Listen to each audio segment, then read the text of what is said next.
Bwaaa!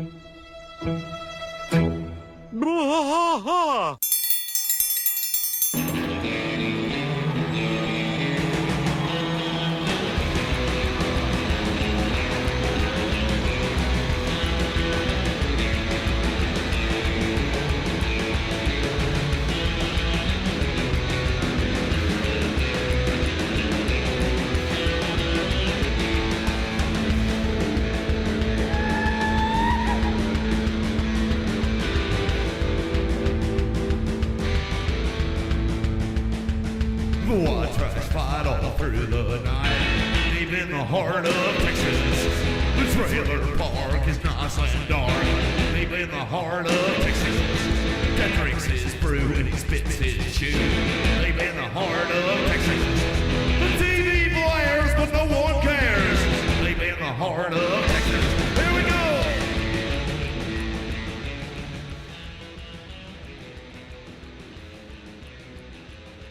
Hey everybody, welcome to another Friday episode of Bwaaa. It's going to be me, Rusty, with Mason. Mason. What's up, Mason? So what do we got today, Mason? You're the fill-in for Mike today. So what do we got, man? What's on the agenda for today? Talking about Cotton Hill. Old Cotton Hill, man. What was it? What was? No, I'm gonna give him some respect. He was what was his rank? Oh, he was for his Colonel name, Cotton Hill. Yeah. For his full name, it would be Colonel Cotton Lyndall Hill. Yeah. Born September 1st, 1927, died November 11th, 2007. His dad hated him. Who the hell names their kid Cotton? Yeah. I'm not sure. And then Lyndall being the middle name, I'm not sure. That is. I could look that up where that came from, but it's funnier if I it's don't. a nickname, but we don't get the actual nickname. So his name's just Cotton.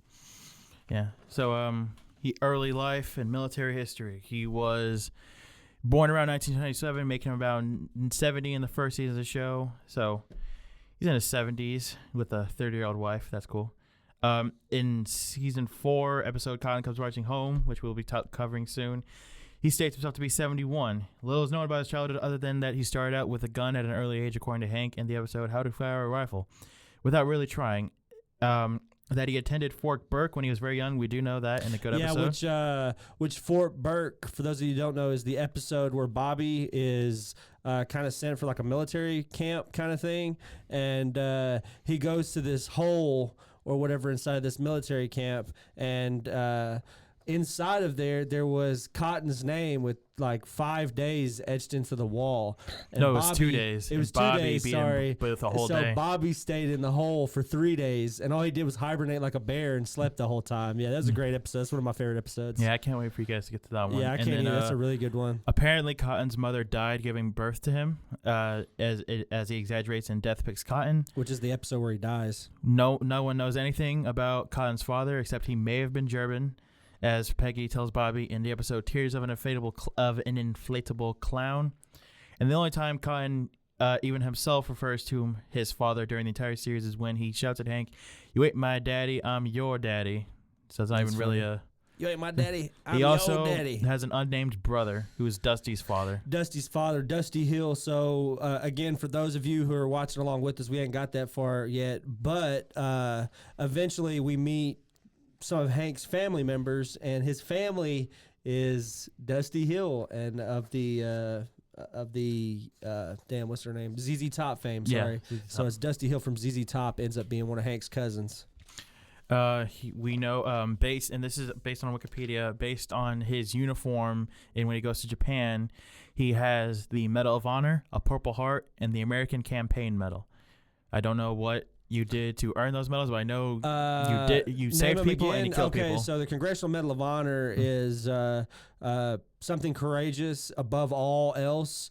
The American Campaign Medal was given to. It was created by President FDR, and it was intended to recognize those who had performed military service in. I imagine it was probably for World War II. So it's just a service medal saying I was in this campaign. So every campaign has a medal. So if you say, "Hey, I was in Iraq," and people are looking at your your medals and your ribbons and stuff on your uniform. They have campaigns for each one. So if you say, well, I was in Vietnam, and they're looking at which they call your stars and bars. So if they're looking at all your stuff and they look down and they say, well, I don't see the Vietnam ribbon, they know that you're a liar and weren't in Vietnam. So they could tell by your insignias and your ribbons what your rank was, where you served. If you actually served in any of those combat zones, you'd have a medal from it. So that's what that is. So then again, we go through Cotton's stuff. So a Purple Heart means that he was hurt in the line of duty. Which he did. He lost his shins. He also has a Silver Star, which he keeps in the VFW. Yep. And then Silver Star is the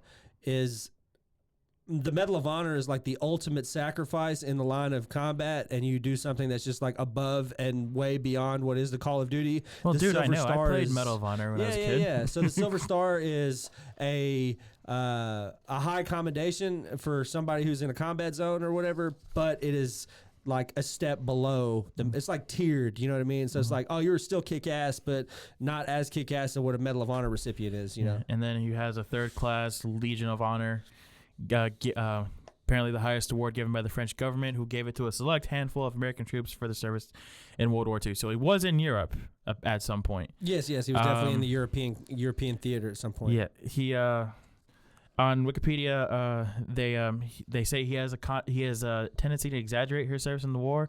For example, in episode Cotton's Plot, which we'll get to soon, he states he killed Nazis in Munich on April 30th and Japanese on May 2nd in Okinawa, which is maybe it's possible. No, it wasn't. I doubt it.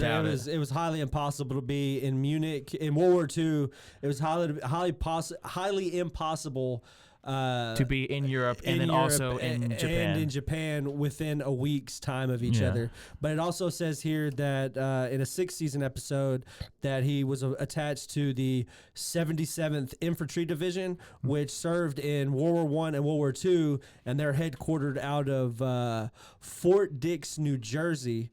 And it was the 77th Regional Readiness Command was disestablished in 2008. So the division is now called the Statue of Liberty Division, and from what I read here, is they're based in where does it say here? Right there in New Jersey still. So apparently they're still in New Jersey. So that's pretty cool. There you go, some recent military information. And then there was a number of war trophies that you could see in various episodes too. So he had a Prussian Pickelhaube, which a Pickelhaube is the spiked pith helmet that you see from the Prussian and German armies in World War I. How they would have the helmet with the spike. I don't know if you're cognizant of any of that Prussian stuff, but that was a Prussian war cap.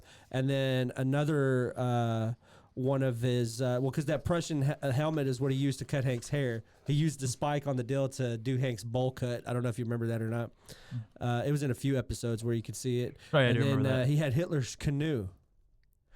So in that particular he claims it's Hitler's too, canoe. There's no way it actually is his canoe. Yeah. That's what I was gonna say. Because like you said, he exaggerated his war stories, and then Artie here says too. Peggy called him out on it, and even told the VFW board, giving out cemetery plots whenever they were trying to do all his war stuff and see what was actually true. And one of the things that he commonly does too is he exaggerates his war service, but he also expresses his dislike a lot for veterans of the Vietnam War. Yeah, I remember that episode. That was a rough one. Well, because that was the war that America's lost at that time, I guess. Yeah. So, well, not only was it the war that America lost at the time, but the sentiment around the wars was completely different because World War II was a necessary war, whereas Vietnam wasn't really necessary to send Americans to go die for that. Yeah. So there was a lot more contention about the Vietnam War, and there was a lot more acknowledgement of the PTSD and stuff. I know, fortunately for me, I was old enough to have met a fair amount of World War II vets in my youth, and to be able to like talk to them and get their perspective of the war at that time in America, also their perspective of what it was like to participate in that war. And were the soldiers reason why, more celebrated? Because I know after Vietnam there was a lot of celebration. very mixed bag. Some people were happy they were back. Most people were not. In There was more World War of II, was there more? I feel like there was more celebration. There was more celebration, but the world they were coming back to was much different than the world that they were coming back to after the war in Vietnam. You got to think the war after they were coming back, it was a huge period in time and success, not only for white families, but it was a success for black families as well, because it was the first time in a lot of black people's lives, World War II, and one as well. Both wars have a period and for of women this, too, and for women as well. So both wars have this period of where black communities, minority communities now had money to be able to go buy homes. And it's where you get the Great White Flight after World War II, where you have the creation of the suburbs and stuff like that, because now black families in inner cities could afford homes in white communities, and white people were like, oh, well, we don't want this. So of course they move further out kind of thing. So so we're in a different sentiment. So yeah, the sentiment around Vietnam, it was, especially even for World War II vets, it's like in World War II, they went for the duration. Like I have a cousin who came home. He was gone for 4 years, like a really old cousin, like one of my dad's cousins, not mine.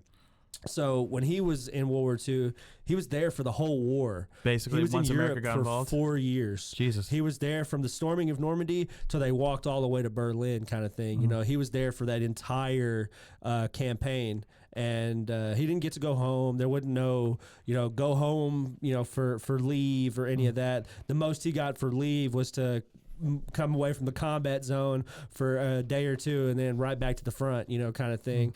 So there was a lot of, I guess, tension between the World War II vets and the Vietnam vets, because Vietnam vets, they had the luxury of coming home after a year of being in combat. They could come home for leave before they had to go back, whereas they were there in war for 4 solid years. Yeah. And PTSD wasn't as recognized when they came back either as it is now.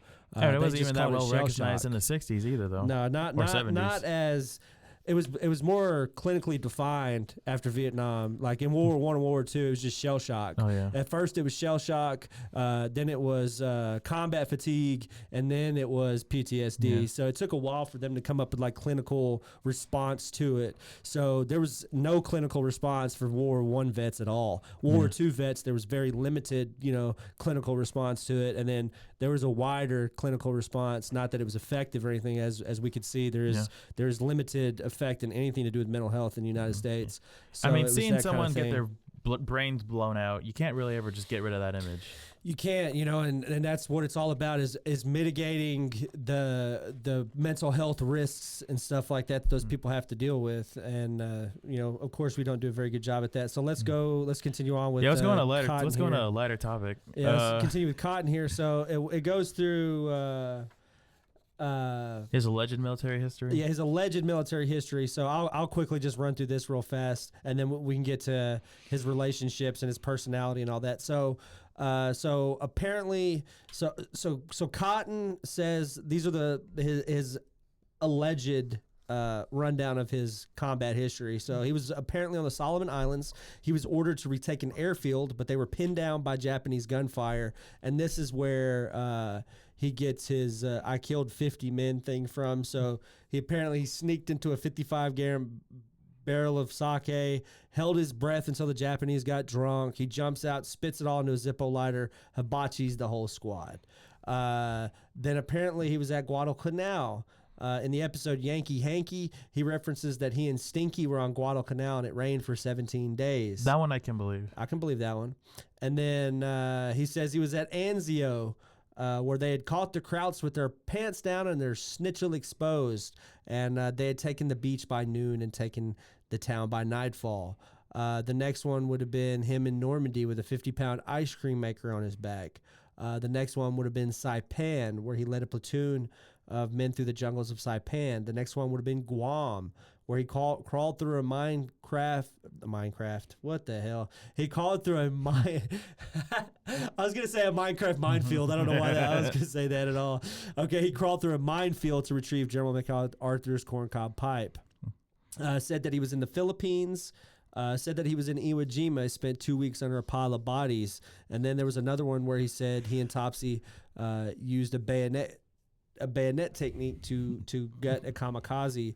The next one says that he was in Munich, but this is the one that's contested heavily, is because he couldn't be in the Pacific Theater and in the Atlantic Theater at the same time. The next one was a POW camp at an unknown place and unknown time in Japan. They put him in a bamboo rat cage where he had to eat rats, and he had to let the last one live so he could eat its droppings. He called it jungle rice, and it tasted fine, apparently.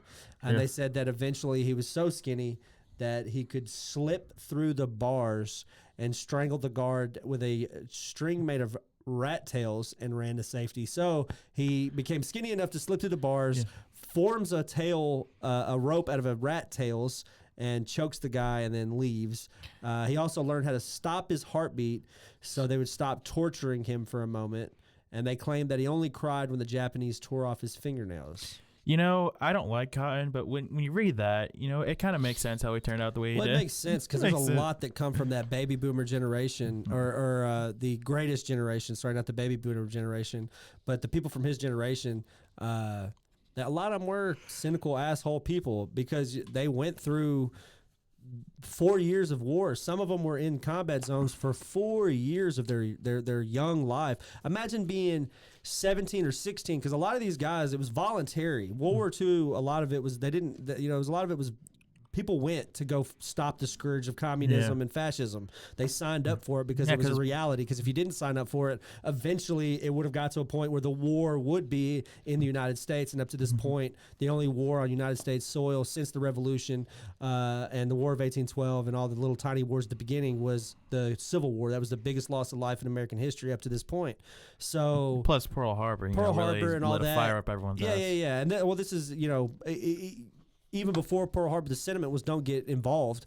Nobody wanted to be involved in it. We could have been involved in World War II way sooner. It probably would have changed the whole trajectory of the war, but we weren't in a war position. We were making refrigerators. We were making new cars. We were making radios. We were worried about the progress that was happening at the time. And World War II kind of helped push that progress with a lot of the invention of the technology and stuff that came out of World War II. And that's why you had this period of huge economic success between the 50s and 70s for all walks of life of American life. Yeah, there was still a lot of roadblocks in the way for minorities and stuff like that, but this was an unprecedented time even for minorities in economic growth. It changed the playing field. It created a middle class for the minority, whereas before your only middle class mostly at this time was all white middle class.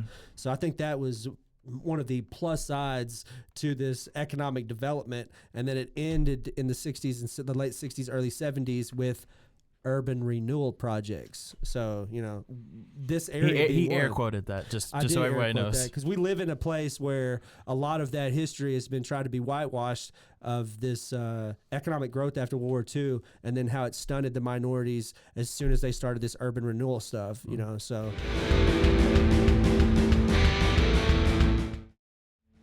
Bwaaa tracks fight all through the night, deep in the heart of Texas.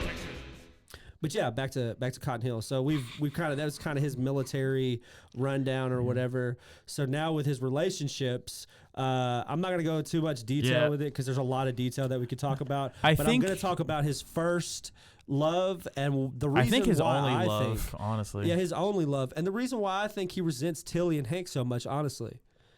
It's because he was forced to go back to the States and leave Michiko. Not necessarily that he was forced. So they didn't he has an affair in Japan while he's in the Pacific Theater after his shins are blown off. After his shins are blown off with a Japanese nurse who nurses him to health called Michiko, and he then has a son also with this woman named Junichiro.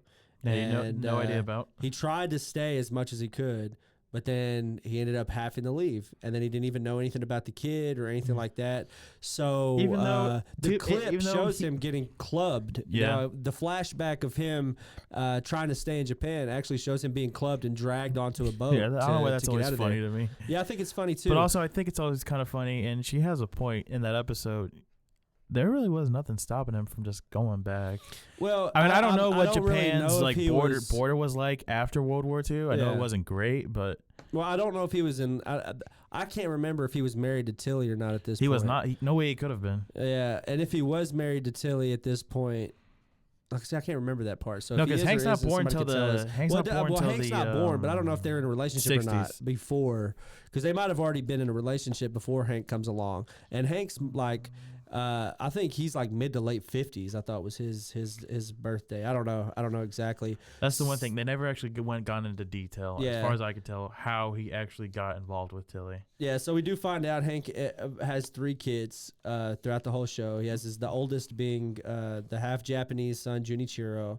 Then you have Hank, and then you have good Hank GH. I've always thought which he that has with Dee Dee, I which was was also a nurse that he met. he has a thing for nurses. He has a thing for nurses. I always Candy imagined Striper. that Tilly was just a maybe. It's not trying to anything against it. I feel like Hank was a result of a one-night stand. They just never told him. I don't even think it was a one-night stand. I think the thing between him and Tilly was he come back from the war.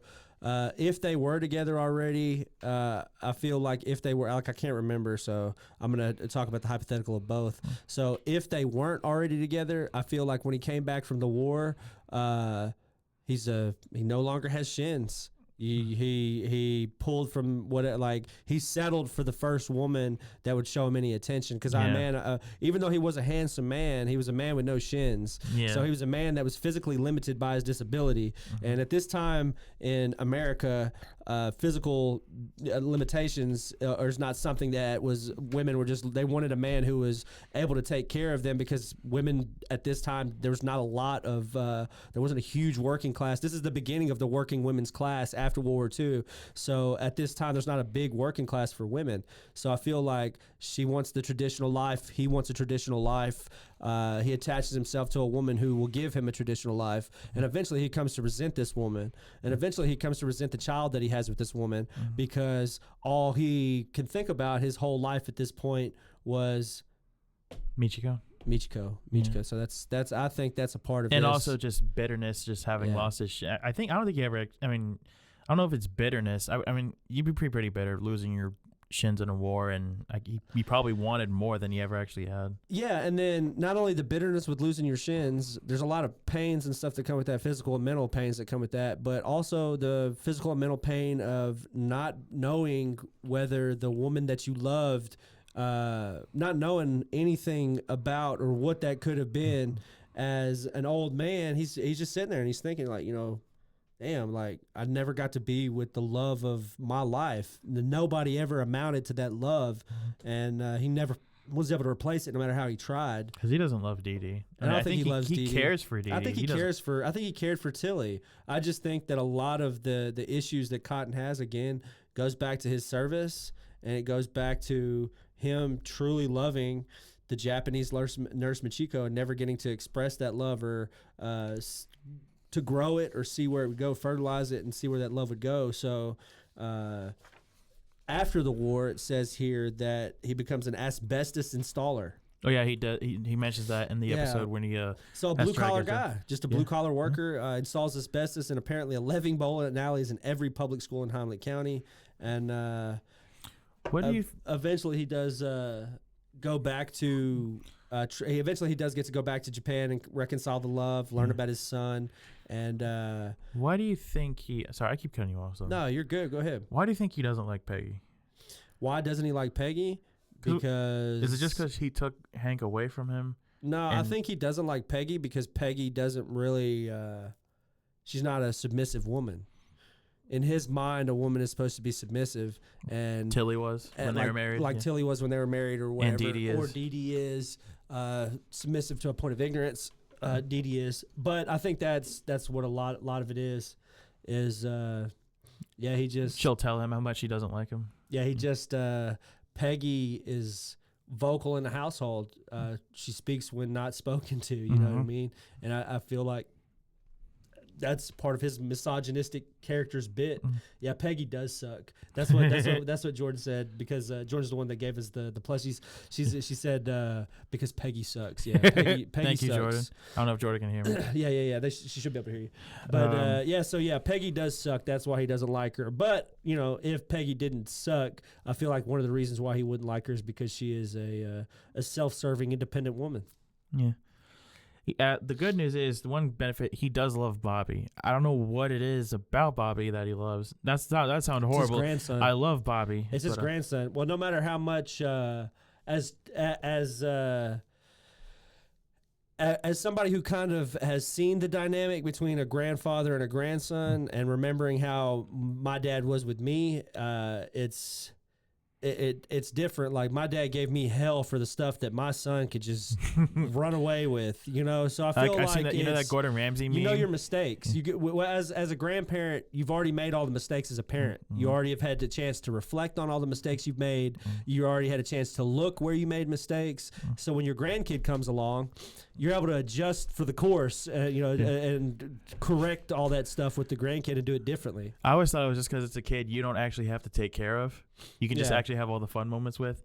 It reminds me of that Gordon Ramsay meme. You know that one where kids, parents with their kid, you fucking donkey. Grandparents with grandkids.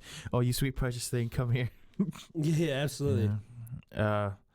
That is nice that he does love Bobby, though. And I guess there's not really much else to say about that. No, there's not. So it's always funny how all of Hank's friends always refer to him as Colonel. Like, they know, they can see how much of a dick he is. Well, all of them have been around him since they were kids. Yeah. So they've all been to camps and everything like that with him, and reverence. They just know how he is. It's a reverence, and what it does is it shows a blanketed reverence that a lot of people have with our military. A lot of people have a blanket reverence. Like, you can't even utter a word in judgment of any military branch in some southern communities, even though that's not the case. Not everybody that serves in the military is a good and honorable person. Not everybody that goes into the Army and fights in combat zones does the right thing. I know a lot of combat veterans, and I know a lot of people that have been in the military currently or past service, and they'll tell you the same thing. Just because somebody serves in the military is not a reason to tip your hat at them and say thank you for your service. Because the guy that you thank him for his service, he could go home and beat his wife every night and molest his children. Or he could have. I'm not saying that's the case, but they said that it's ignorant. And this is coming from veterans. This is not me. This is direct quotes from friends that I have that have served. So this is not my opinion. This is their opinion. And what they have said to me and relayed to me, that they think it's ignorant of people to give a blanketed respect for military, because the guy that you see at the mall that you say thanks for your service might not even be a combat vet. He might just be some dude who's wearing a hat that has Army on it, or something like that. So you don't even know if you're saying thank you to a guy who's stolen valor, who's getting a free meal at somewhere that he doesn't even deserve. And then I have a friend who actively avoids anything paraphernalia-wise that says the military on it, and he served for over a decade, but he makes an active effort to not have people recognize that he was in the service, because he doesn't like that. He says nobody thanks the guy at Subway who's making a sandwich. Nobody thanks the guy who's at the car wash that's, scrubbing your car down. He said it's a job that he chose to go do, just like anybody chooses to go do a job. This wasn't the Vietnam War where you were drafted. You had to go. Yeah. He says that in an all-volunteer Army, he said that a lot of the people that volunteer are volunteering for money, personal reasons, not for the act of joining to be an honorable thing, just joining to join because they don't have anything better going in their life. I will say one thing: if you did serve in the military and you did have to go overseas to do stuff, I still thank you. Oh yeah, no, definitely. Like I said, that was or my even just opinion. Still join the military. Others. Thank you, but also I'm not gonna brown nose you just because you served. Yeah. No, I do recognize everybody that Yeah. serves in any capacity, whether it Yeah, be I know you whether were. it be No, a you do. teacher, a EMS worker, a paramedic, like anybody that Firefighter, serves yeah. the public in any way, military otherwise. I respect all of those people, and anybody that serves the public, whether it be your Starbucks barista, whether it be your McDonald's window worker. I respect everybody equally because we're all have our own struggles in life, and we're all working to the same goal, and that is to feed ourselves and survive. Especially So, when they're doing a job, like the Starbucks people, especially when they're doing a job I would not want to do in 1,000 years. I wouldn't 'Cause do that it job in 1,000 fucking years. sucks. And I love coffee, so Yeah. yeah, definitely hats off to all the Starbucks employees of the world, as well as Or anyone who works at Any McDonald's, like service you said, worker. because McDonald's, say what you want, it's all there's a reason that line is always packed. as controversial as that might sound. We do appreciate everybody's service, no matter what. But like I said, yeah, Cotton Hill, crazy guy. So to wrap it all up, I guess we'll discuss his death a little bit. So Fox actually published an obituary around Cotton's death. So I'm going to read his obituary, and I think the obituary sums up the episode and the man very well here. So Cotton Hill, aged 84, World War II veteran, died Sunday in a Texas VA hospital. Hill suffered from several injuries ranging from 4 rusty bullets lodged in his back and 1 in his heart from his military service, a broken hip and torn ligaments in his ankle knees, to an infection in his esophagus and severe burns caused by a freak shrimp accident that occurred earlier this week at Tokiyaki's Japanese restaurant.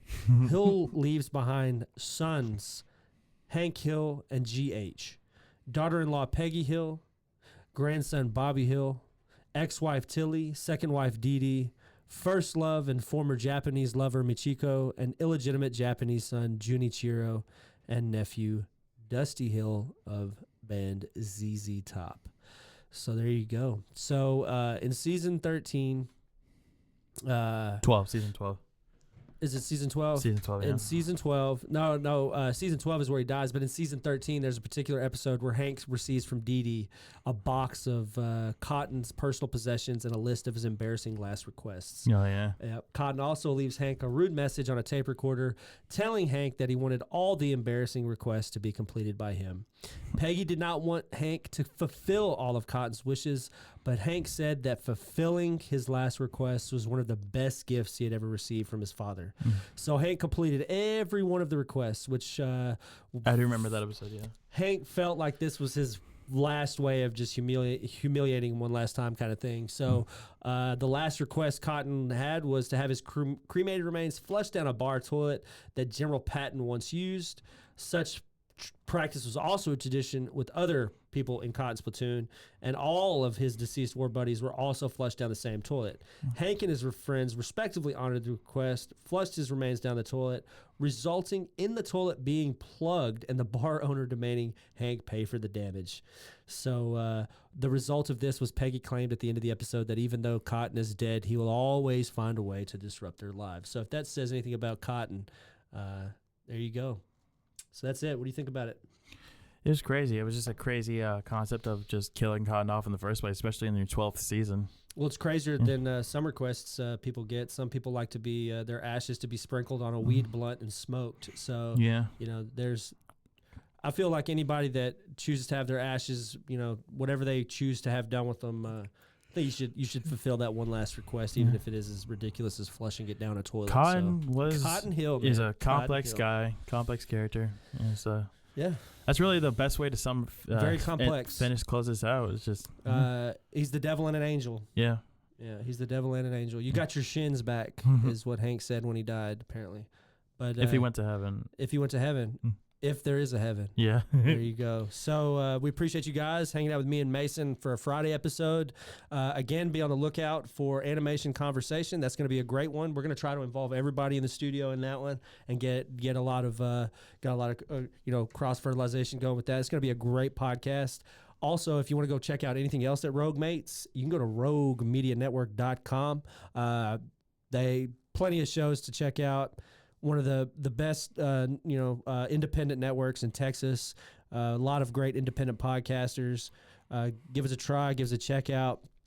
If you want to find out some more stuff for Bwaaa, you can check us out on Linktree, tr.ee/BWAAAKOTH. And Mason, I know you have something to plug here, so go ahead and plug your show, buddy. Oh yeah, it's Bibliophobia. I talk about books and stuff, mostly short stories and some books so far. It's having a lot of fun. Allison and a friend of mine, Angel, have been on a lot of episodes, and I'm recording one with you and Mike, hopefully in a couple of days. Yep, absolutely. So be able to look out for that. We'll definitely shout that out whenever we get it. So you guys will be able to go listen to me and Mike discuss 310 to Yuma with Mason here on his podcast, Bibliophobia. Yeah, it's exciting. All right. So you want to give us a Wimitanye out? Wimitanye. Wimitanye.